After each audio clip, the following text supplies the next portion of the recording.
I don't know. Hello? Hello. I don't know if it's recording. Yeah, it is recording. But hello, hello. Fucking hell! I feel like I'm tripping balls. Um, but let's start off the session with a little ring of the ding, a ring a ding dong. Oh, let's do it again. Yeah. All right, that's enough. Maybe one more. That was a good one. That was loud. Okay. So we can use the ring for service bell um, to get some service. Hello, waiter.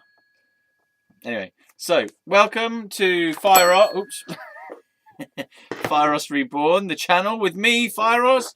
Are you reborn? I am, kind of. Hello. This is a book that I have made of, as it says, whoops, on the front, my art, 2014 to 2018.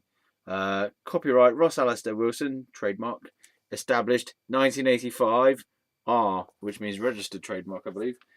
Anyway, let's have a quick little flick through here, shall we? Just an introduction to the book. So, imagine you were sat here with me, having a little peek over my shoulder, like an art perv that you are. And we're going to flick through some of this. It's actually quite hard for me to do this. So hold the thing and turn it over. So we've got cartoons. It starts off in black and white mode. That's a that way around. My ship's coming in. Yeah, you can see it. That's marvelous. Oh, this is hard. Like my cock. That's this is to do with Mr.B. Kind of, I think. Well, I know it is, but I don't know how exactly it relates to the relationship.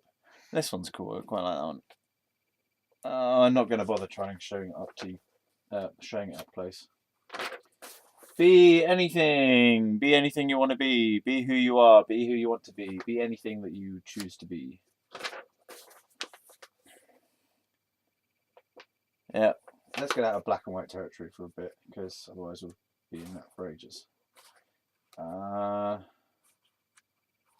let's get out of. So there's a few blue ones as well. I'll skip past those because they're similar to the black and white. So here we go. Oh, we have the first full color one is the Fieros symbol, the Fieros logo thing. Yeah, and then the negative one, which I can't remember whether I showed you the new thing or not. Yes, I did, because I made a video about it yesterday. So here you've got more pieces of artwork. Obviously, the whole book is pieces of artwork, all done by me at a certain point. So that is a 2014 piece. Yes. This is a 2017 piece. So they're not particularly arranged in. Well, they're not arranged in chronological order. They're just arranged in some emotional sense. They've got different categories. So these are abstract pieces. Yeah, cool, isn't it? Just to zoom in on that one that way around, so you can get closer into the blue thing if you want to look closer at that. Then what we've got coming up, I believe, are the series of pieces that I've been doing most recently, which are the Energetic Realities pieces, which is the name of the series that I'm doing. It's Energetic Realities. And I called it that about, I don't know, halfway through doing it, or about a quarter of the way through doing it. This is not part of that series, actually, so I don't know why they've stuck that there.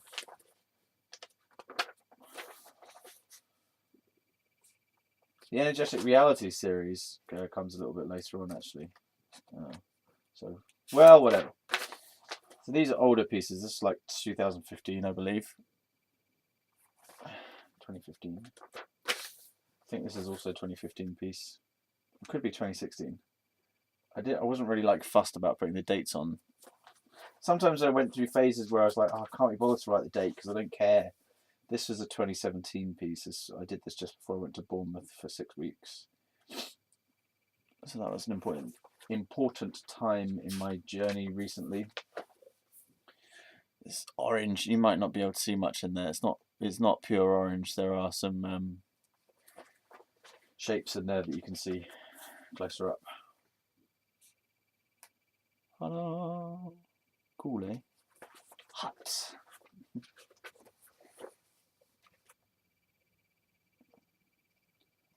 I have a memory of like doing this piece and just thinking, oh god, this is going on for ages.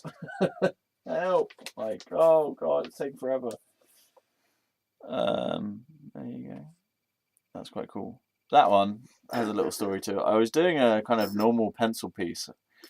I think I wanted to cover in the whole whole page, and then I got really angry and I was like, oh god, this is not, I hate this, I'm pissed off, why can't I ever get it to work or something, I never get it how I want it to be. I got really angry and I just started scribbling all over it, and then I rubbed everything out, or a lot of it out, and I was like, oh fuck it, and I rubbed it out so hard that I actually started ripping down the paper, right? And I was like, this is amazing, this actually looks really good, because the peeling effect started to look like clouds, and I was like, oh my god, who would have known that just getting really angry and trying to destroy the piece actually would make it good? Yeah. So there you go. Oh man, that was one of the first pieces where I was like genuinely pleased with how it came out.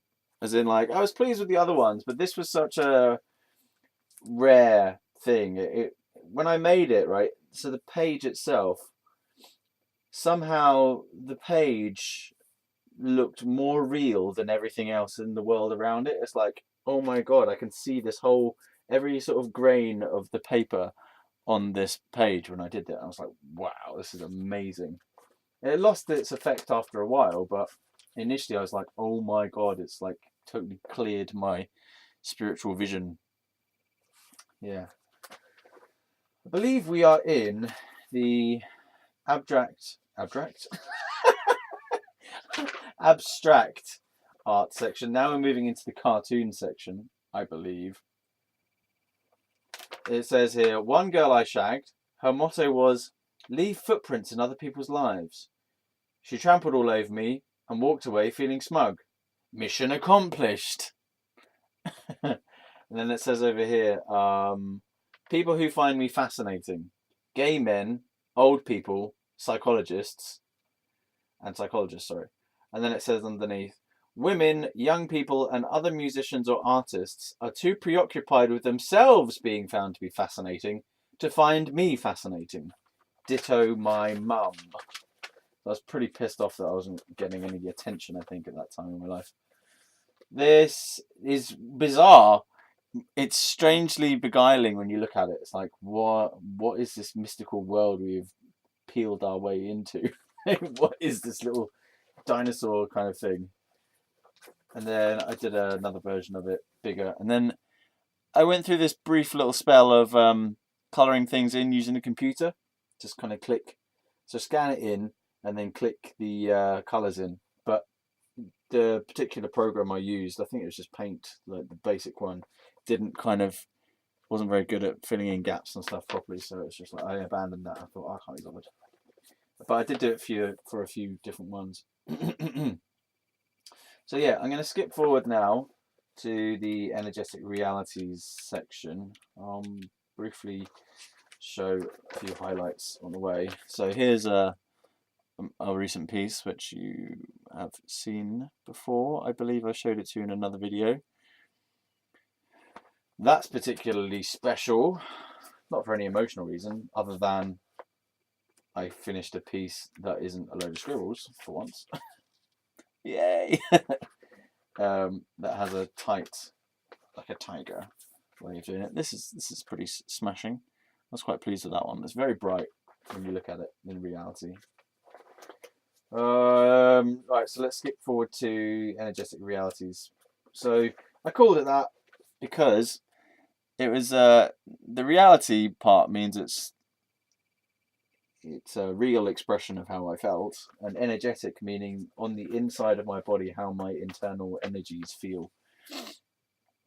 So energetic realities, I thought it was just quite a cool name for this series, because each of these pieces is a description of or representation of how I felt in my aura or on the inside generally. So yeah, it started off quite dark, and it gets brighter as we go along, because I just quit smoking when I started this whole series, right?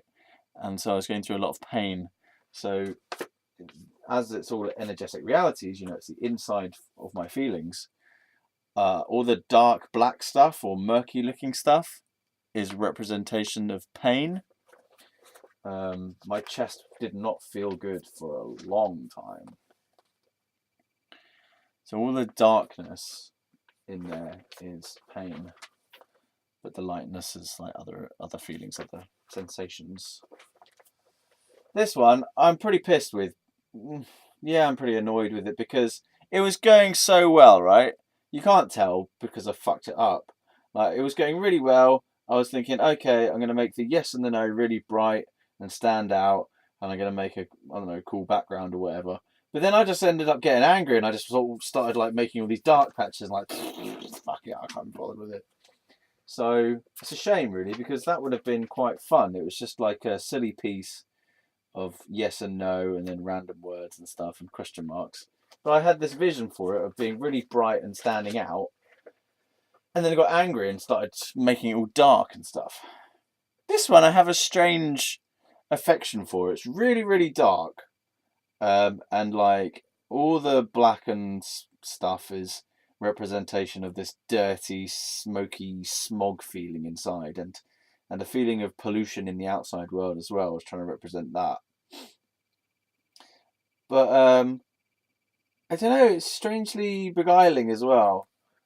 It's like, I don't see it as fully dark. I somehow can see light in there as well. So these ones are interesting. Yeah, things tended overall to get lighter, but I haven't actually put them in chronological order. Let's just skip through a few. Captain Buttocks, which is the first time I came up with that. This one I'm quite fond of at the moment. I'm really quite pleased with how that feels when I look at it. It just feels quite settled and soft, apart from this part here, which is still slightly painful, and the middle is a bit painful. But overall, I think the general feeling there is quite a soft, settled feeling, peaceful feeling. So I'm quite pleased with that. This one feels bright in a way. It feels bright and soft, even though colours-wise it's not really bright, but something seems to beam out of it when I look at it. These ones I'm not particularly fussed with. I kind of rushed them. These two quite red and black ones. I was like, I just wanted to get this particular sketchbook finished at that point. This actually comes from earlier. As I say, they're not in chronological order. They're kind of in an order of, they get brighter as you go along. This is not an energetic realities piece, but it's actually based off an earlier piece. I took the energy from it and tried to expand it and make it bigger. That's just one of me holding an energetic realities piece in the garden. That's all of them. Well, at a certain point. So I don't know how many there are. 6, 12, 13, 14, 15, 16, 17. 17 energetic realities pieces, and then another piece which was there earlier. All my pieces look much better in bright daylight. They seem to respond really well to the daylight. Like, that's a fart cloud there. Buttocks. Right. Okay. Right. Let's just skip through to the end, which is a photograph. So the end has a few photographs that I took, which I was quite pleased with. So there's my little Buddha statues, tiny little things. But I just thought they looked pretty cool out on the garden in a table, so I arranged them like that. Yeah, okay, so one day this will be an actual book for sale, with full colour. They are full colour anyway, but be like high quality prints on glossy, well, photo paper, maybe not glossy, maybe matte, I don't know, in a real book for sale. Shit, broke the fucking thing. If you just do it kind of gently, it doesn't really work. It's just rubbish, so you have to really give it a whack. So, bing! There we go. That's the initial advert for my artwork book, which one day will be a fully fledged book, possibly even with writing on the other side. Would you dare? Would you dare believe? So, then in other news, you've got Cocoscope, which is this video is initially being uploaded onto YouTube, but later on in the year I will be uploading it to Cocoscope. So depending on which platform you're viewing this on, you could be watching it on YouTube or Cocoscope. And I just have made some little flyers that I'm going to be handing out at some point. I've got some in my wallet as well, smaller ones, to promote myself. Yeah, so that's just other news. So basically, I'm finally starting to get my act together on actually promoting myself, and things are really starting to come together like a bukkake in my... Oh, that's horrible. I'm not sure, do women actually really enjoy bukkakes? Some of them must do, otherwise they wouldn't do it at all. That's another discussion, which I probably shouldn't even go into, ever. Anyway. Right.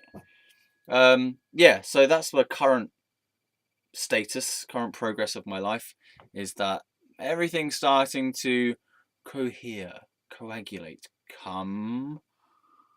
bring together. Everything's being brought together like a non-sexual activity involving no spunking on no one. So that's good. That's really good. I'm not quite there to, like, I don't have everything together as of yet, but I can feel and I can see and I just know, and I am doing the things that are bringing my projects and my life together. So after a long period of feeling like I was flailing around in the dark and just working and working and working and like not really knowing where the hell I'm going to go with it and how I'm going to promote it, and like nothing really made sense and everything was a bit fractured, and I was really low self-esteem when I first started this whole journey as well. So I think it was 2014.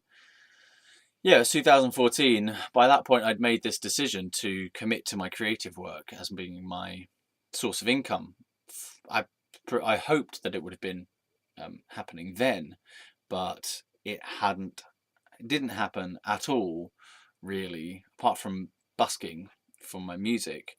I didn't get any income from like any of my work at all.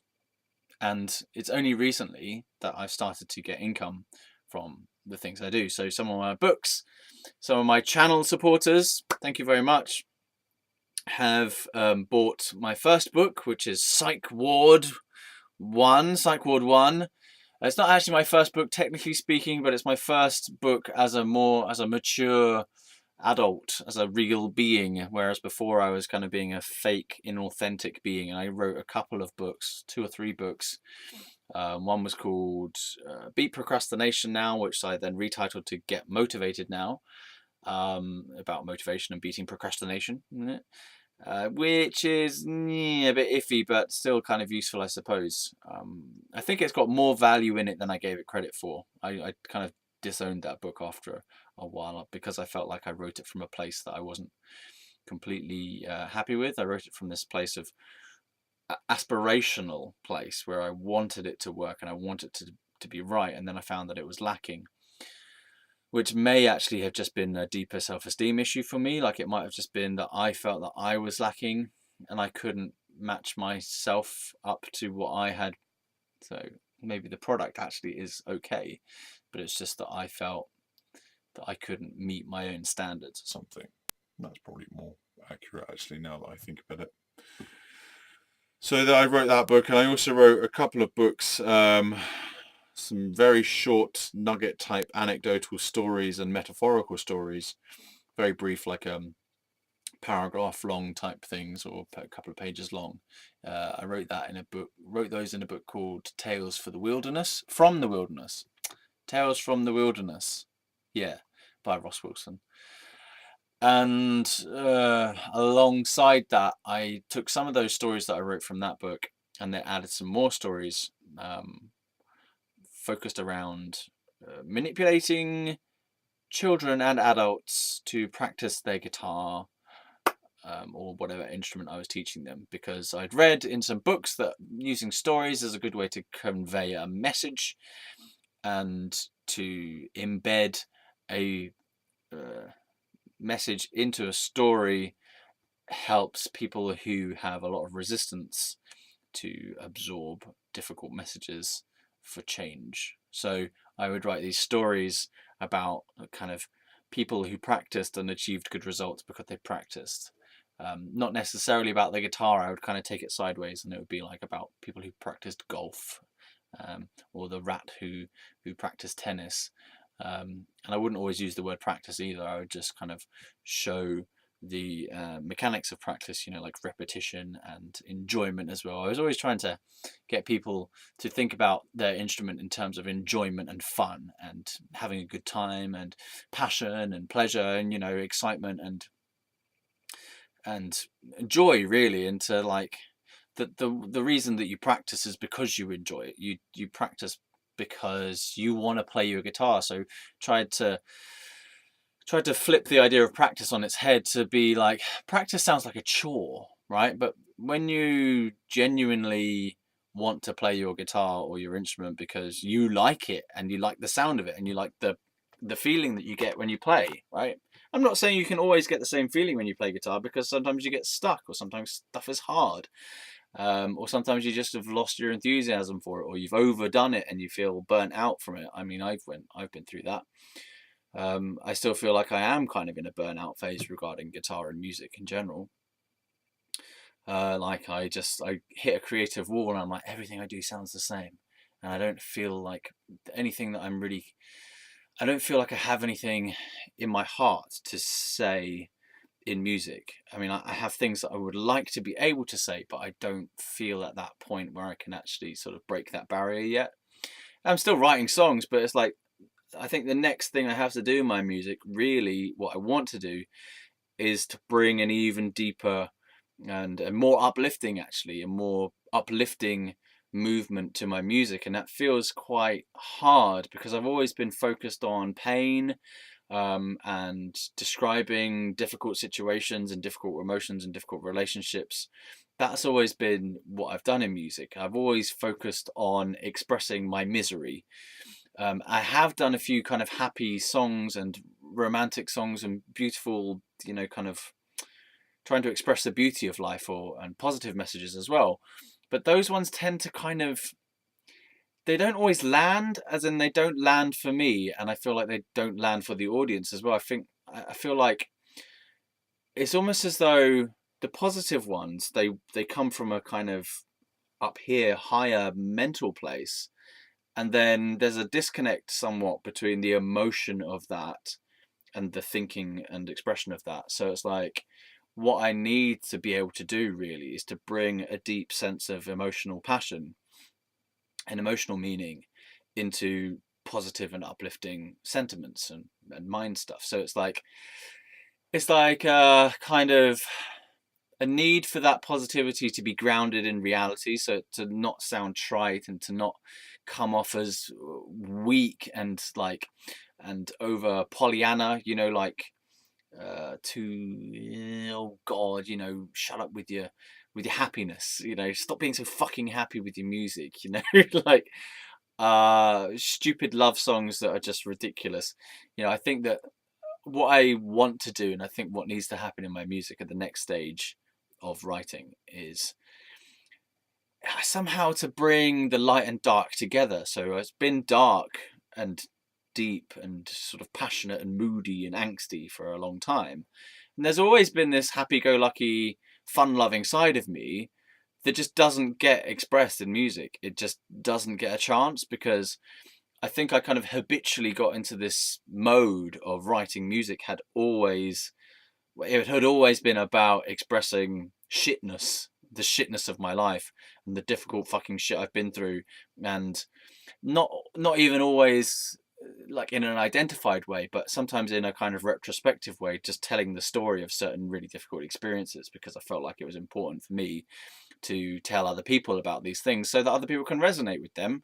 And so I can enjoy, like, I have this thing where I like to take the shit things that have happened and to make something out of them, and bring something positive out of it, because a song is something positive, even if it's got this feeling of pain inside it, because it's still taking what you've been through and it's moving it into something else. It's changing, it's like transmuting that pain into something that is an offering, an outgoing, an expression, rather than just a kind of inward thing that's just for me to suffer about. So yeah. Okay, how did we get onto that? Well, that's what it is. The books. Someone has bought a book. Yes, Psych Ward 1, and I was telling you about my other books. One of which had stories about music teaching in. We are good. Yeah. Just keep you awake. Come on now. I wonder if this makes a noise. Not really. Oh, come on, you. Let's put the bell. Oh yeah. That's not gonna do anything, is it? How about this? Nope. What am I doing? Hold on. Maybe I can kind of like get some extra resonation. Kind of. No, I don't think it's doing anything. Oh, it spilled. Oh, God. I'm not licking it up. There's no way I'm licking that up. 1 second, I'm going to get a tissue. Right. So I've been reading. Oh, it's like little bugs. It's like a bug or a rabbit. Anyway. Spunk tissues. So, I've been reading this art book, reading it with my eyes, and I feel like I'm tripping balls. Yeah. Anyway, other book, Psych Ward 1 is available. That's the point I wanted to make originally, was it's available for sale on Amazon and Lulu.com. Fieros Wilson. Yeah, Fieros Wilson, Psych Ward 1. Fuck that was terrible. Available for sale. Can I get some service, please? And if you're on Amazon Prime, you can get it with the 1-day delivery thing. I don't know how they do that, though. Let's investigate this. Because, right, on my... this is just self-indulgent. Tripe. On my Lulu creator page, so lulu.com, Lulu, if you're a bookmaking person, then this is a good website for you to get started with self-publishing. On my self-publishing website page, lulu.com, right, if I order my own book through their website, right, yeah, okay, yeah, it takes fucking ages to arrive. It takes like 10 days. So they take 5 fucking days to print the thing. And then, once it's been printed, it takes like 3 to 5 days to ship. If I choose the cheapest option, which I always do, because the other ones are fucking expensive. It's $2.99 for the cheap one, and it's like, I don't know, $3 or $4.99 package, postage and packaging, and you're like, dude, this is a book. To ship this, it's gonna realistically cost like, I don't know, £1, £2 from postage. Ridiculous shipping costs. So yeah, and it takes ages to get here. But then miraculously, if I buy it on Amazon, my own book, right, it comes within a day. So you would have thought, therefore, that Amazon must have some stock of this book lying around that's been printed out to be able to just shove it in a thing and send it over, because according to and it's available from 4 different places as well. So this is amazing. So they must have warehouses full of idiots' books lying around, because I'm not the only idiot who's doing this self-publishing lark, right? It's got to be loads of shitty books. I'm not saying mine is shitty, but it is shitty in some places, I suppose, from some people's point of view. But from my own point of view, I quite like it. Anyway, well, the point is that there must be like loads and loads of these books just sitting around with hardly anyone buying them. So yeah, that's amazing though. See, look at this. Want it delivered by tomorrow, 5th of November. 1-day delivery at checkout. So they've got them in a warehouse somewhere. Either that or Lulu is scamming the fuck out of me, and they could also send a 1-day delivery thing, but they just can't be asked. And they want to nick extra money from me. Who knows? But yeah, I reckon that it's that some provider or other has Amazon itself, I believe, has printed out a load of my books and has them ready for sale. So if you wish to buy them, you can get it on 1-day delivery, which is pretty damn cool, I would say. I'm fucking amazed by that. If I want to buy my own book, I get it better off. I'm better off buying it off Amazon than from the place with which I created it. Like, I put it on the self-publishing site lulu.com, and then I click this kind of global reach button distribution thing, and then it goes blah, blah, blah, blah, and after about 6 to 8 weeks, it says it shows up on websites like Amazon and Barnes and Noble, Barnes and Noble, and some other big ones as well. So here we've got the places that it's available for sale on Amazon's website at the moment. We've got amazon.co.uk, Book Depository, UK Paperback Shop, Paperback Raider, and Blackwell's UK. Blackwell's UK. Let's have a sip of drink.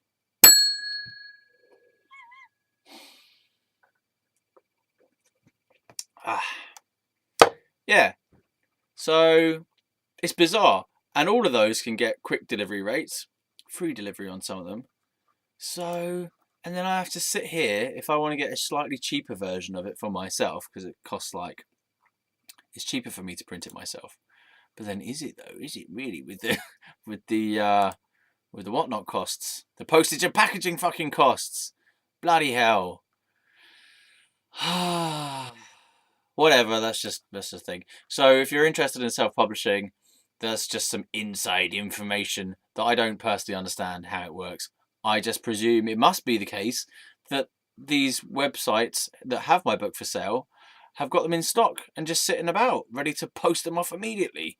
So good for you if you want one of my books, because you can have it virtually immediately. Next day delivery.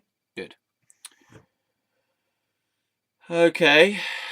Right, enough gibberish. Bing. Let's talk about some old, meaningful, shitty relationship situations. Hooray. Yeah, okay. I'm not even sure if the camera's still recording. I presume it is. Let's just check. Yes, it is. Now we've got about half an hour left of the video to talk about my gay sex relationship again, from various different vantage points again, until the fucking thing is finished. And let's just look at the background instead, because I don't want to fucking do this. Okay, no, I'm alright. Right. So, Mr.B, he does have a real name. One day I might just use it, but nah, I don't think that's right.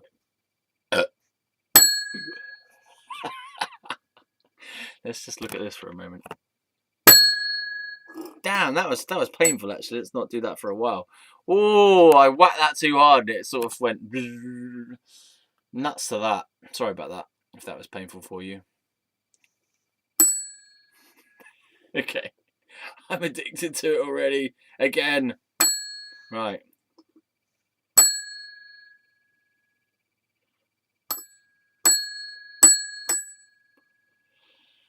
Mr.B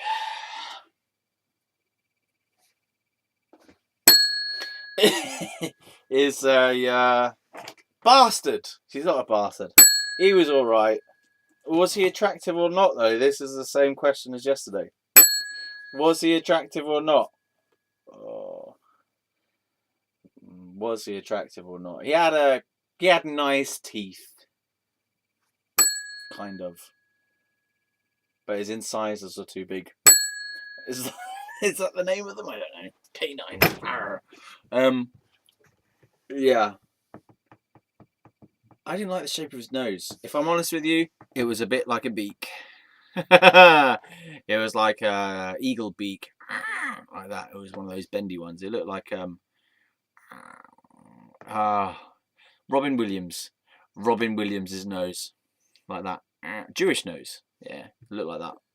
Yeah, it's a Jewish nose. Or Roman nose? No, not Roman nose. Let's look up noses on the internet. Different. No, let's not. Come on, let's be sensible for once in my life. Yeah, so he had a big old nose, which I wasn't keen on. I've got a big deal about noses. It's a big fucking issue that has been with me my whole life. And background story. Missed it. Background story about noses. I think, right, inside information. I think that I got. Let's play with this thing instead. Let's make a label thing. Turn it on. It says Pam at the moment. That's my grandmother's name on the left-hand side, which is the mother's side, the left-hand side.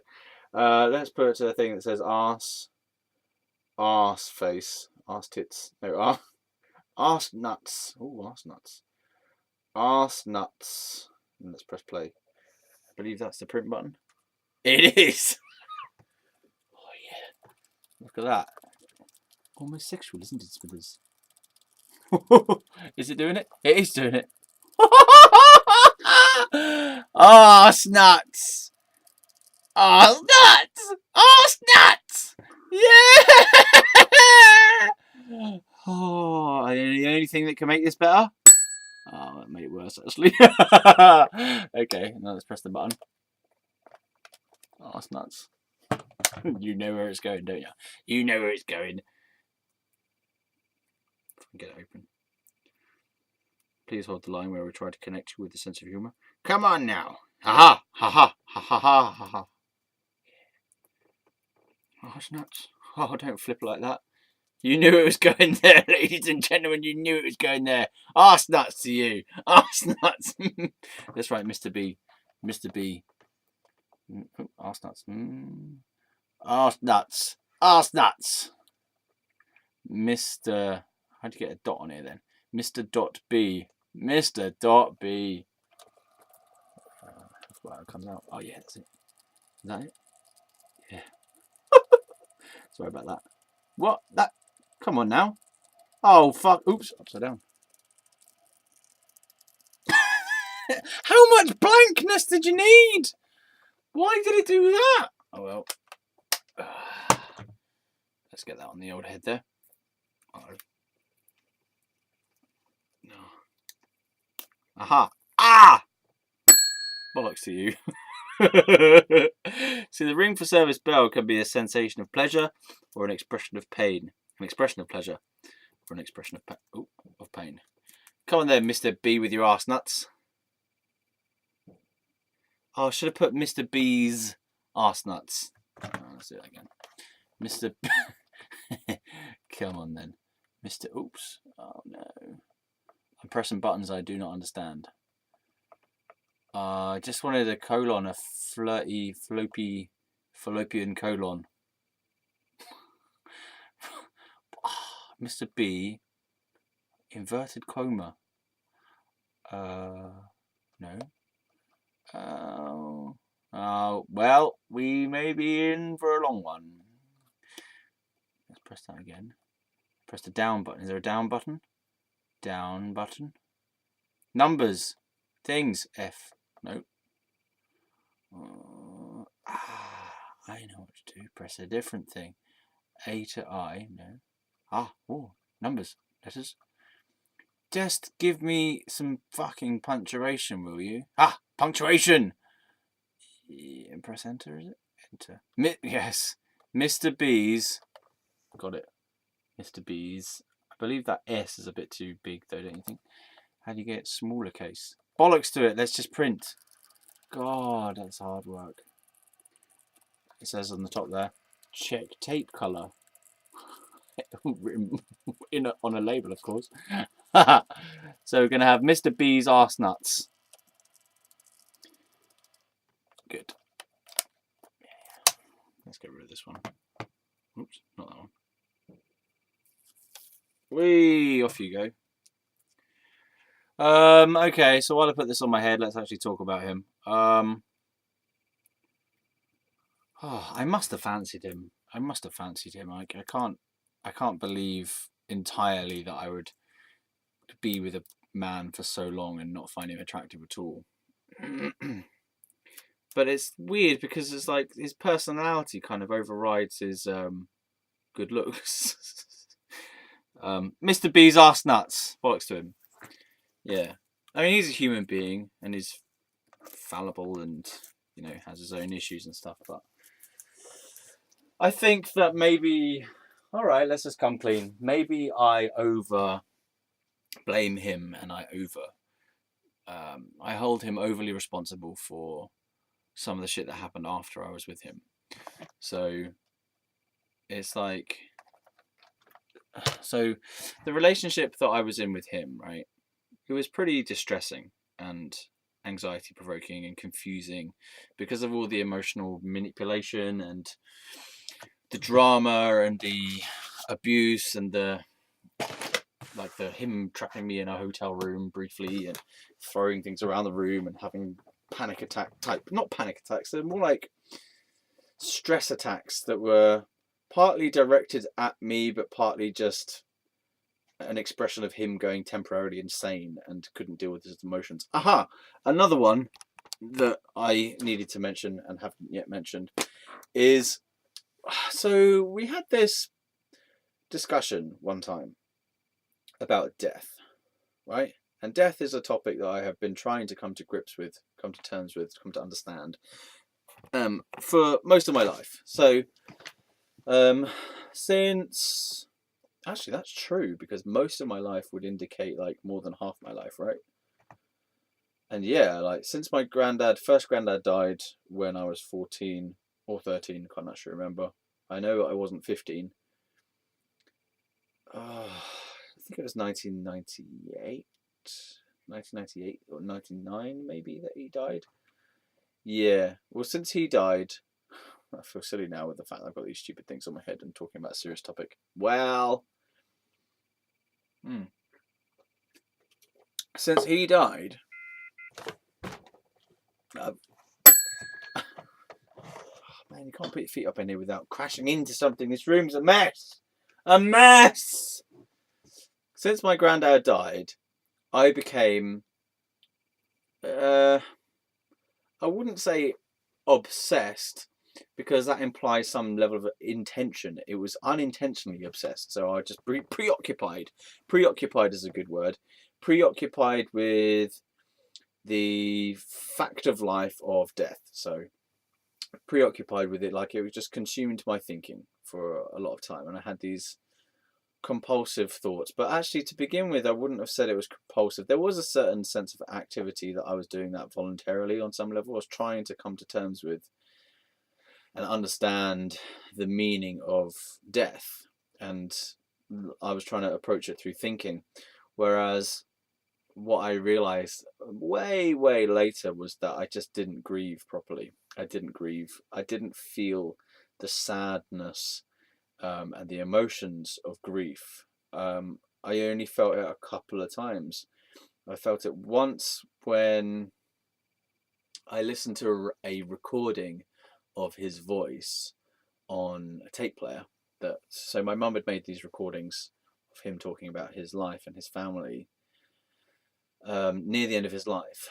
And when I heard that recording, I did cry. I remember crying. I don't remember what it felt like to cry, but I remember crying. I remember that I did cry I remember having, I kind of have the memory that I definitely did cry, and I remember crying. I just don't fully remember the feeling of that, if that makes sense. Because I think for a lot of my teenage years, early teenage years, certainly, I was cut off from an emotional sense. I was having emotions, but I just didn't register them fully. Like I didn't. It's like my brain and my mind wouldn't accept that there were emotions there. And I remember actually writing in a journal, and also thinking to myself that I was proud of myself for having not cried in years. I was actually proud of myself for having gone emotionally dead. And it's interesting. I'm just reading a book by Eddie Izzard, the Believe Me book, his autobiography. I presume it's going to be like one of his first autobiographies, because if he lives particularly long, he'll probably do another one later in life as well. Pardon me, or maybe a couple. You never know. And also, you never know with celebrities these days, because it seems like they do a load of stuff, they achieve a load of goals, then they start getting old, and then they either randomly die of something random, like cancer, or they just decide to kill themselves because they've had enough. They're like, I did everything I wanted to do. Can't be asked. I'm getting dementia soon, so fuck it, I'm off. Anyway, yeah. So I'm in reading part of his. I've read most of his book, and he's talking about how he went emotionally dead during his secondary school experience until he was of age 19. I think I came out of emotional deadness more like around 16, 17, because I started getting angsty and anxious instead of being dead. But I remember, like, if I look, sorry, no, I don't really remember. If I remember it now, I look back through my early teens and even late childhood, I see a boy who is physically active and mentally active. So I'm aware of my headspace, if that makes sense. If put myself back into that position, I'm aware of the thoughts in my head. And sometimes I I remember being asleep or on the way to sleep, in my bed when I was like, I don't know, between ages of 8 and 12 maybe. And I remember having the experience of like hearing my thoughts and listening to my thoughts, and kind of not just thinking my thoughts but being aware of my thoughts too, and playing around with my thoughts as well. So I remember lying in bed and had these thoughts in my head, and I was playing with this sensation where I could know the thought before I thought the thought. It was weird. It was like I could know what the meaning of the thought was before it actually became a kind of a sentence in my head, or a sort of a set of words or anything like that. So I was playing around with this, how I would know what the meaning was instinctively first, and then I would also have the words of that thought over the top. So I was like kind of listening to my own thinking and playing around with it and seeing if I could just get it so that it was like the meaning of the thought, like the sort of quiet, really, really quiet part of the thinking before it became words. I was like always trying to sort of pull the thinking back, if that makes sense. So it would just try and make it quieter and quieter, and try and get further back to a deeper layer of it, which was fun, I suppose. And I also remember thinking about things like wondering what the music of the future would sound like, and I would just imagine it being a series of kind of bleeps and like robot noises kind of thing, which is kind of what music has become. It's like, what about all the pitch shifting voice stuff that they do, and like bleeps and robotic sounds? So I predicted that when I was like 12. I was like, yeah, basically I reckon that, because everything is all about technology, and music seems to be influenced by technology, I reckon that probably in the future it's all just going to sound kind of a bit like spaceman music, and made with robots, and like made of sort of mainly bleeps and sounds and stuff. And then it did actually end up happening, and you have things like math rock and electronic dance music that relies heavily on these kind of stuff that sounds a bit like space robots talking, isn't it? That's what it is. Let's be fair. Atmospheric space robots. Now that's who writes our music these days. Yeah. So I was already a musical genius when I was like 10 years old. Rock and roll.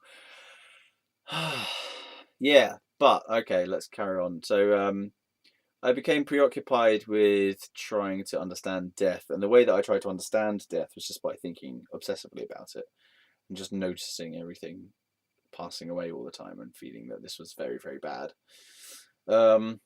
Yeah, and so let's try and link this into a coherent narrative for the story that we'll end up with talking about Mr.B and his arse, his arse nuts. um, so I was preoccupied with death for a good period of my middle teens. So like from age 13 or 14 to, I feel like it faded a little bit by the time I was 17, but it was still there. I remember it just kind of carried on and on for since I was 13, and I made this kind of decision in my head that I looked back on retrospectively. I was like, when I came to 15, I looked back through the last couple of years, and I was like, I realized that I became depressed when I was 13. Since when my granddad died, I became depressed. And I didn't ever tell anyone about that either. I didn't tell my parents, I didn't tell any of my friends. I remember once telling one of my friends when I was 14 or 15, let's take his arse nuts away. Leave Mr.B there because that's where we're going. I remember telling one of my friends how I saw the cyclic nature of what we were doing in our school life, and I said to him something like, you know, I've noticed that this whole thing is just a cycle. So we're at school, we go to school, we have our 10 weeks of term, then we have a 2 week break or a week break, and then we go back for 10 more weeks, and then we have another half term, and then, or 12 weeks, I don't know, and then we have a bigger holiday of 2 weeks, and then we have the summer holidays eventually for like 6 weeks, and we feel like in the summer holidays everything is great because we get to do what we want. We have the freedom from school, and we get to kind of play and mess about and do whatever, and we don't have homework anymore, and we don't have to go to school and have lessons and all this shit, and we get to kind of just have freedom, right? And we think in that moment of the summer holidays, we kind of pretend, if you like, that it's not going to all start again, and then it does all start again. And obviously the closer you get to the beginning of term, you start to feel that sense that the beginning of term is coming. You're like, oh, September's coming, and then school starts, and so you're kind of dreading school starting, and then school starts, and then the whole fucking thing starts again. And something struck me that I was just like projecting forward, because I would always be projecting forward to the next holiday in my school life. I was never particularly enjoying school. It's just something you had to do and you had to go to, and it was like a thing you had to tolerate because you're being forced to by the system, right? And I did occasionally think, well, why do we even have this school system anyway? Like, what is the benefit of this? Why is it there? And I came to the conclusion that the school system really is there to keep you out of trouble, and so your parents don't have to deal with you um, while you're growing up, basically, because most of the education you learn, I would say, is useless after after the school time. Yeah, you learn facts and information and stuff, of which about 3 to 10% ever becomes useful in your practical life or in any sense of your life after that. So I came to the conclusion that really school is just a way to keep you off the streets, to keep you from making trouble, to stop your parents from having to deal with you, to keep you all in one place so that you don't run amok and cause trouble, and also because you're not old enough to be considered responsible in the work environment anymore, because they changed the working laws in the Victorian era, so you can't be child labouring anymore, which is unfortunate. So they stuck me in schools instead. So I came to that conclusion that it's just a way to kind of keep us there. But I didn't go much further with that. I didn't kind of make any profound didn't sort of think, aha, I'm going to break the system and run away and live on a mountain instead, and not go by this structural system. But I remember thinking it, and I tried to explain this to a friend as well, that I was just saying, if you project forward, this thing just goes in cycles. This whole school thing just kind of goes round and round and round, and then it finishes. So while we're all embroiled in the learning and stuff that we're doing, it's just part of a structure of our lives. And if you keep moving forward, if you project forward how this is going to go, the end of this whole thing, this whole life, it ends in death, right? That's the ultimate goal. That's the destination of life. So we go through all this stuff, and we end in death. We don't know what happens next, but for this chunk of time that we are here, that's what we have to deal with. So we're alive, we grow up, we do things, we have experiences, good, bad, ugly, terrible, amazing, big mixed bag, yeah. And then it ends at a certain point from what we know of this life. And so I suppose the sort of feeling that I was having was a feeling like a pointlessness to the whole thing. Like, what's the point of doing all this stuff at school if, I don't know, just everything at school is presented to you as being kind of important, and you really need to do it, and it's necessary to learn, and it's like important. It's really important that you do well, or it's important that you do your work anyway. And I was just thinking, well, at the end of this whole thing, it's just going to be over, like, and at the end of this life, all of this stuff that we're doing now won't really make any sense. It's meaningless. It's like death seemed to really sap the meaning and the importance out of all of this stuff that we were doing. So, but then I didn't fully materialize that into a spiritual understanding, that was like a kind of movement towards a spiritual understanding, which is like that the purpose of death, or the understanding of death, brings you to not take life too seriously, like not think that everything is uber important that you do in life, because the death aspect there at the end of it says, well, you get to that point and there's no more of all this stuff. That all disappears. We don't know if it changes. We don't know if we change form. We don't know if we go to a different place, whether it be a heaven or a hell or somewhere in between. We don't know exactly. We don't know much at all about if there is anything next, or if it's just oblivion, or what. But from that point of death, looking back, it's like, I can't take any of that with me. Everything I've achieved, okay, so I enjoyed it, and I'm feeling a sensation of maybe richness at the end of my life of having done all this stuff. But ultimately, I don't know if anything I've done will carry forward for me in any way once I go through this death experience. I don't know. I don't know for sure. I can have my beliefs and stuff, but I don't know for sure. So I don't know, and I felt kind of like this sense of depression around, like a feeling of pointlessness around school and experience in general. I just felt like, what's the point of it? Like, who cares? And I still have some of that. But it's more like it's changed into more of a, okay, let's not get too hung up on things, rather than, oh, let's think everything is terrible, because what's the point of it anyway? It's all going to disappear at the end anyway. So like, what's the fucking point? I mean, there is like that understanding, but that translates more into, okay, let's not get too headed up about anything in particular, because the more we get attached and kind of headed up on things being emotionally amazing or emotionally terrible, the more we're denying the fact that 10 minutes later or 2 years later, that what has happened in this particularly bad situation or this particularly amazing situation is irrelevant, or doesn't have any meaning or value anymore, or it's significantly reduced its value. So a terrible experience, after 10 years you're like, and after 20 years you're like, what? Does that make sense? So that's how that death experience, the death sort of realization, plays into my life at the moment. But I fast forwarding to this Mr. B stuff. So I was in the relationship with Mr. B already by this point, and I was at university by this point for this particular anecdote, incidental story I'm going to tell.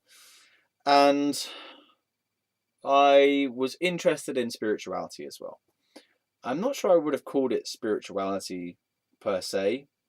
I might have called it something like Buddhism or personal growth. Buddhism and personal growth, or learning or personal development, something like that. Maybe I would have called it a spiritual path. I don't feel like I had the word spirituality in my kind of vocabulary, not in the way that I do now anyway. And I still don't really exactly know what I mean by the word spirituality, by the way. Yeah, whatever. So I was on this kind of beginning of this spiritual journey. I'd read some books about Buddhism. I'd read some books by different people about Buddhism. Considered myself a Buddhist, and also was doing meditation, regular meditation. I was also journaling, using a journal. I was still songwriting. I've always seen, since that kind of point, really, I'd have always seen the songwriting and artwork as some way of expressing myself, which tied into a feeling of authenticity and a feeling of integrity, which later developed into trying to express deeper spiritual experiences. But initially it was a kind of, it's weird how the journey of being an artist, if you go at it in a certain way, it starts to develop and it takes on different meanings, and you're expressing from different places, and you're trying to bring out new things that you've been through, and show something new in different phases. But yeah, so let's go back to the Buddhism, the spirituality thing. So I saw myself as beginning a spiritual path. Part of me thought that I was already enlightened already. Like, I felt like I'd read this one book or two books or five books, and I was like, okay, I know everything now. I'm enlightened. I'm spiritual. I'm a guru. I'm the best. I'm the best meditator ever. I'm the only meditator actually who I know. So therefore I am the best. And I have higher morals than everyone else. And all this crap. Egomanianism, enomaniacism, arse nuts, basically, which is code name for anything that's ridiculous. Yeah, okay. So, but I went into this bookshop. I believe it's Waterstones or Ottakers. Anyone remember Ottakers? Oh God, I don't even know if they still exist, but I haven't seen one in ages. Ottakers, the bookshop. The book repository. They haven't been around for ages in my experience anyway. They're probably hiding in places that I don't know where they are. Mr. B, come on, Mr. B's. Mr. B's what? Oh, Mr. B's death fear. I went to this bookshop in Reading. Either a Waterstones or an Ottakers. I'm going to say Ottakers now because I haven't said that for ages. Ottakers. Mr. B's Ottakers. It's over there in my aura for some reason. So let's face it, over there. So I go into Reading bookshop and browsing around, right? Like in the mind, body, spirit section, I was 19 at least, and I feel like it's some kind of amazing feat to be on a spiritual path by the age of 19. I feel like that's an amazing accomplishment to have been on it from the age of 19 all the way up until now. True fact, I genuinely get a sense of pride from the fact that I started on a spiritual path so young. I feel like I'm the only one who did that. No one else has done that. I started spiritual path when I was 19. Did you do it when you were 19? And have you been on it since that time as well? You know, I'm the best. I'm the best. I have no ego whatsoever. I'm the best. I'm the most humble of everyone. Anyway. I'm the least arrogant person that's ever existed. I'm the best. I'm spiritual. So I saw this book, and it was called The Book of Secrets by Deepak Chopra. I don't think I'd ever heard of Deepak Chopra by that point, but something about the cover of the book, it was sort of like it was beaming to me and attracting me to it. And I was like, maybe I'd read somewhere else about noticing what you're attracted to and what you're being pulled to intuitively. I feel like I'd read something about that somewhere. And I felt like, oh my God, I've just got to pick this book up, and I've just got to buy it and got to read it. The Book of Secrets. And that was the real beginning of my spiritual path, because the Buddhism stuff, that was kind of like surface level. That was really about me trying to create a new mental identity for myself, trying to construct an identity to present to the world of being a Buddhist.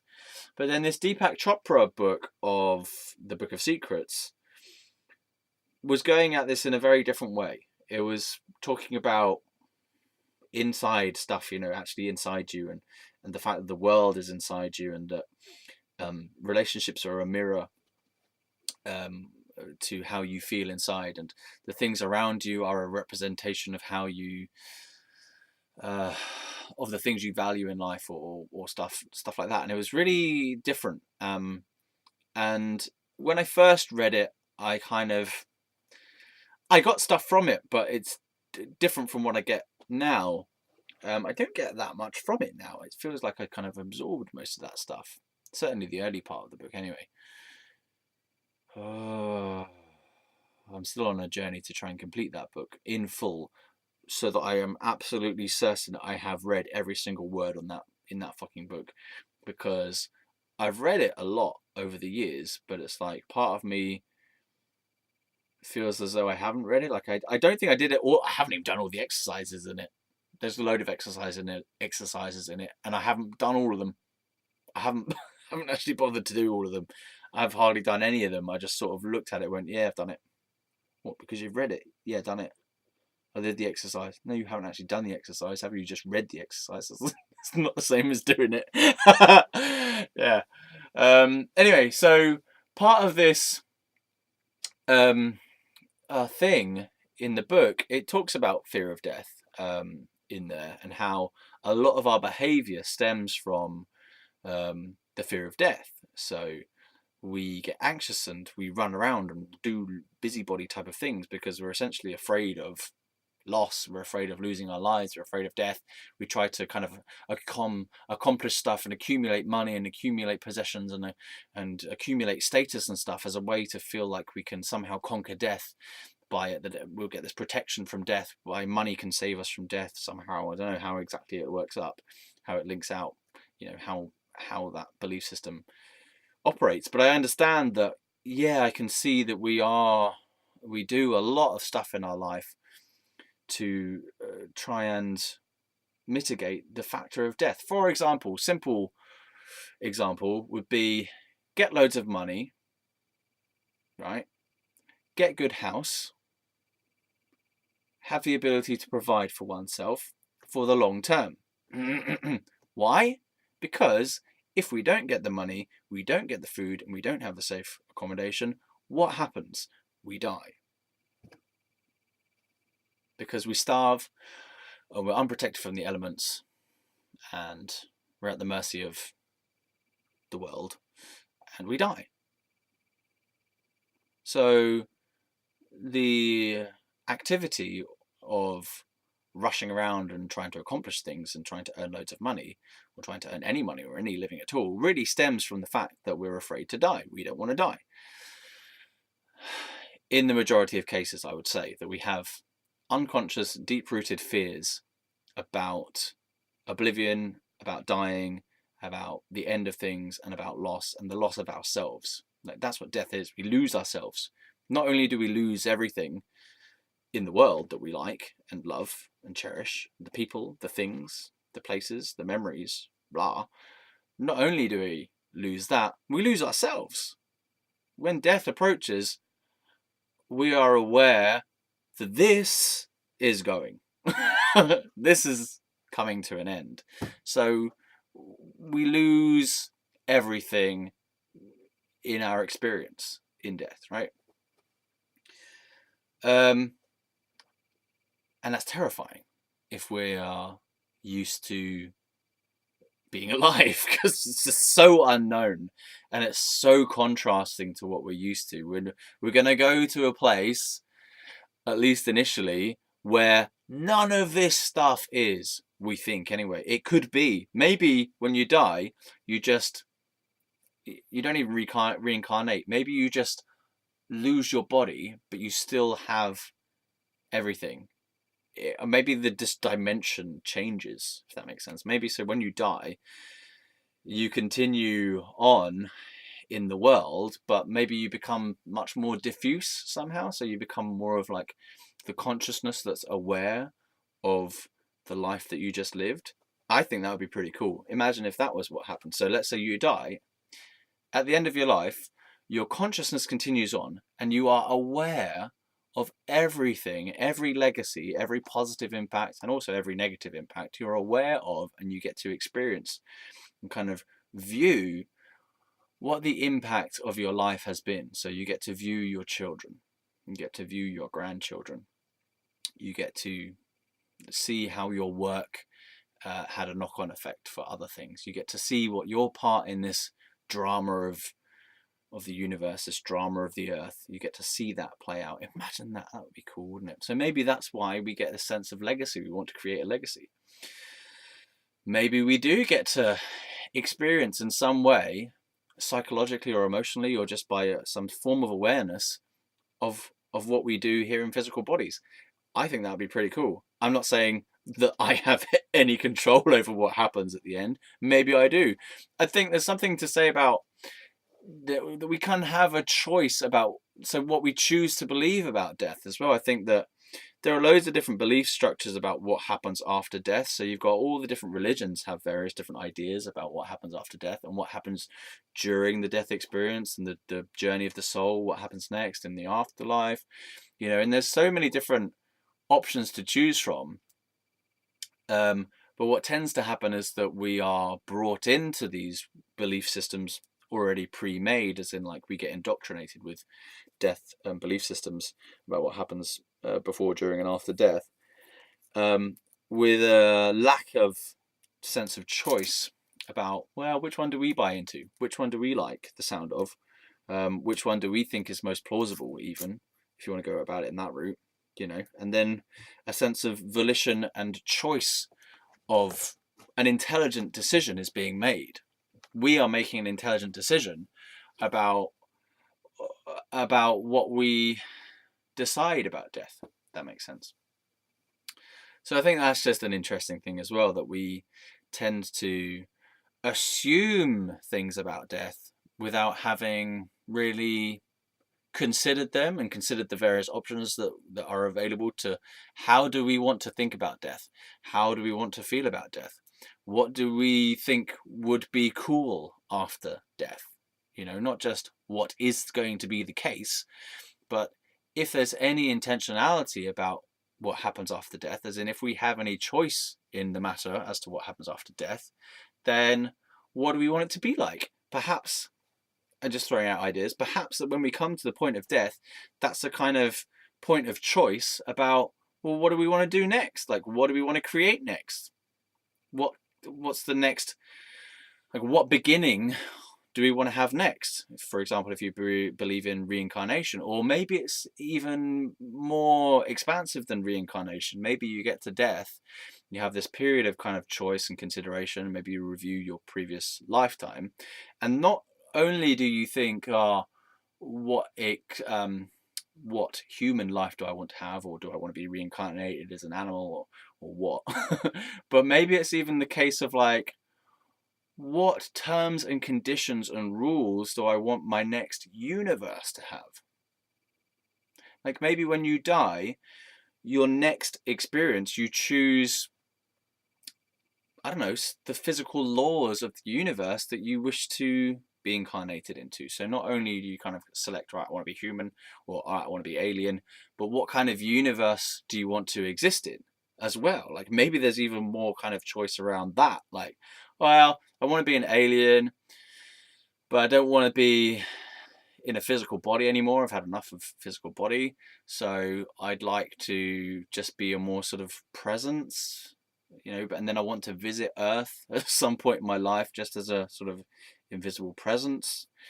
You know, maybe that, you know, what do we know about death? We don't. So why not make up shit instead? Because as I say, like, what if we have some creative choice about what happens next? If there is anything to happen next, what if it is that we get to decide some aspect of that, or a hell of a lot of that? Who knows? And what if your conditioning and your beliefs leading up to death influence your choice as to what happens next? So what if you go through life believing you're going to hell, and then you get to the end of your life, and then you manifest your next experience as being in hell because you've conditioned, or have been conditioned, and you've continued to believe in that conditioning that you're going to hell. And so you create a hell for you to go to in your next life until you choose something else. I say next life, maybe it's like next experience or something. I don't know what to say about it. I will relate this to Mr.B. So I was reading this book, the Book of Secrets by Deepak Chopra, and I don't know whether I was like reading a bit to him or something, or talking about death. I think I might have said something like, well, you do know that you're going to die, right? As in, like, we're all going to die. That is the end point of this life. That is, yeah, that's the end of, that's kind of where everything leads to eventually. It might take 90, 100, 120 years. I wonder how old the oldest person is these days, 130? It might take ages to get there, but it is going to happen at some point, unless we manage to download our brains into some kind of downloadable chip, which could be possible. But would you want that? Anyway, and he freaked out, basically. He freaked out. It's almost as though he had never really clocked. He'd never had the understanding or the realization that people actually do die. And he had a massive freak out, panic attack type of thing. I feel like I want to actually demonstrate what happened, and then that'll be the end of the video. So he kind of, I remember it's like his body suddenly filled with loads of emotions, and he kind of went like this.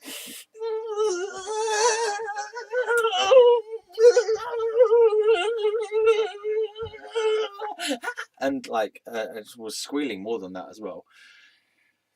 You can't actually see that. But yeah, so that's what he went through, and it was really strange. He freaked out for like 5 minutes. But it felt like longer. He's like,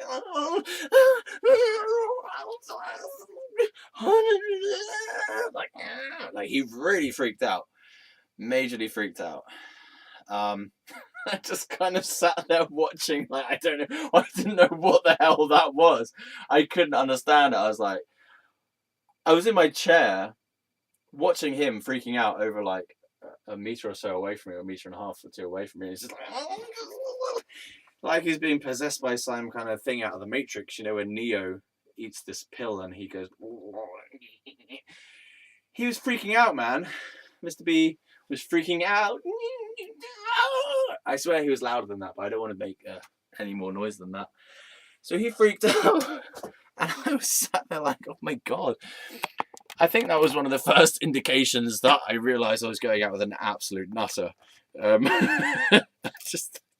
I couldn't. I was like, and I asked him afterwards. I was like, "What happened there? Like, what was that?"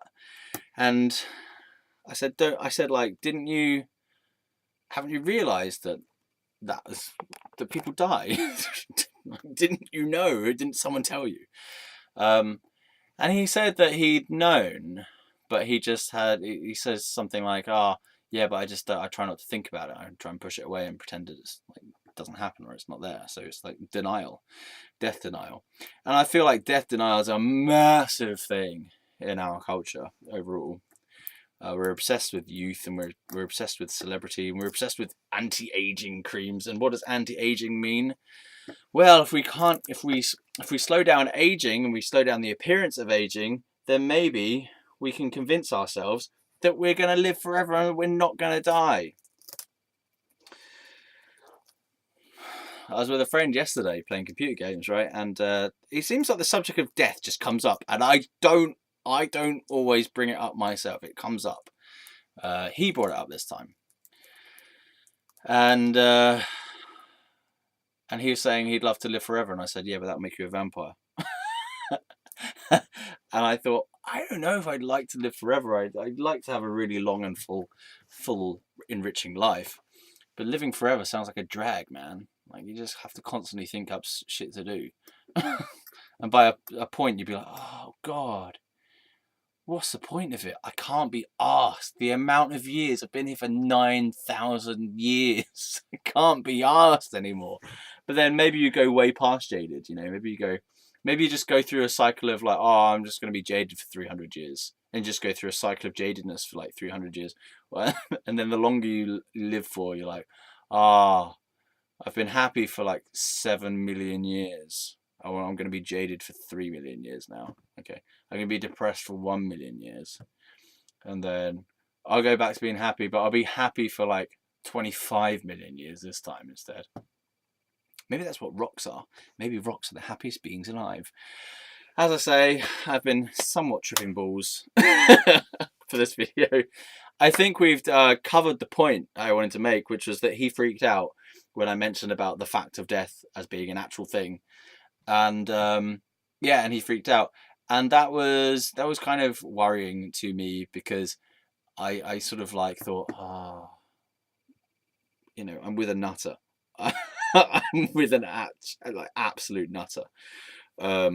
There was another thing that happened in that conversation, which was sparked off by something I read in the Deepak Chopra book, which was to do with change. He seemed to be in denial that I had had any impact on him, or that he had changed at all since I met him. And yet he had changed a lot. He changed some of his personal style.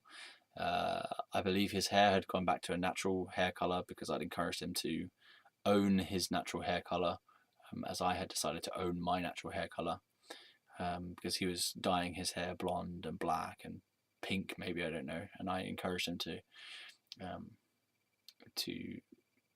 own his natural hair color, which I think is something everyone should do, at least for a period, is to stop dyeing their hair and to own their natural hair color.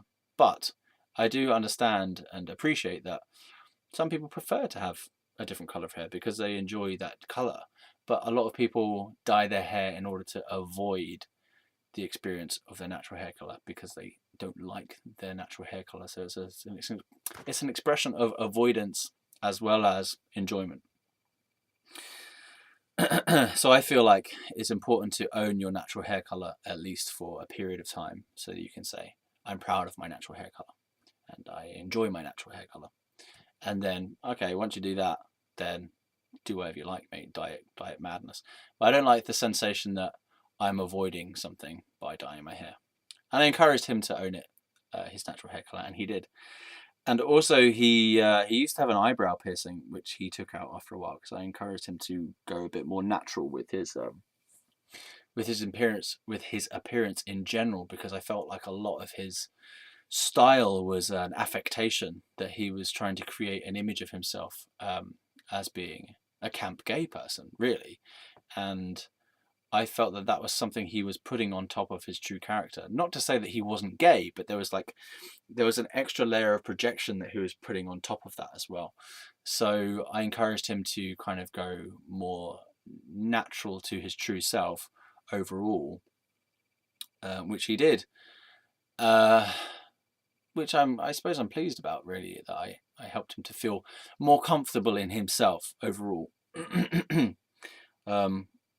Because he was very awkward about himself. He thought he was fat. He was shy. He had all kinds of different insecurities about his appearance, his physical appearance, and also himself as a person. Yeah. So, yeah. And now, considering that I've suggested some things that I helped him with, I would naturally need to look at how did he help me. So I may well do that on the next time. Thanks for watching. This has been a massively long video. If you've got this far, well done. That's a long one. And I hope that you are somewhat tripping balls now instead of me. So I'm going to put some gin in this. Oh. I'll get another one. I've got another one. I'll put some gin in that and have a rest. Thanks very much for watching. You've been watching Fieros Reborn, because I keep talking about death, so every time I die, I get reborn. Thanks very much, and I will speak to you about such and such and arse nuts and nonsense next time on Fieros Reborn. Ta-ra! Bye-bye, Auf Wiedersehen. Buy everything that I ever made. Thanks very much. Bye!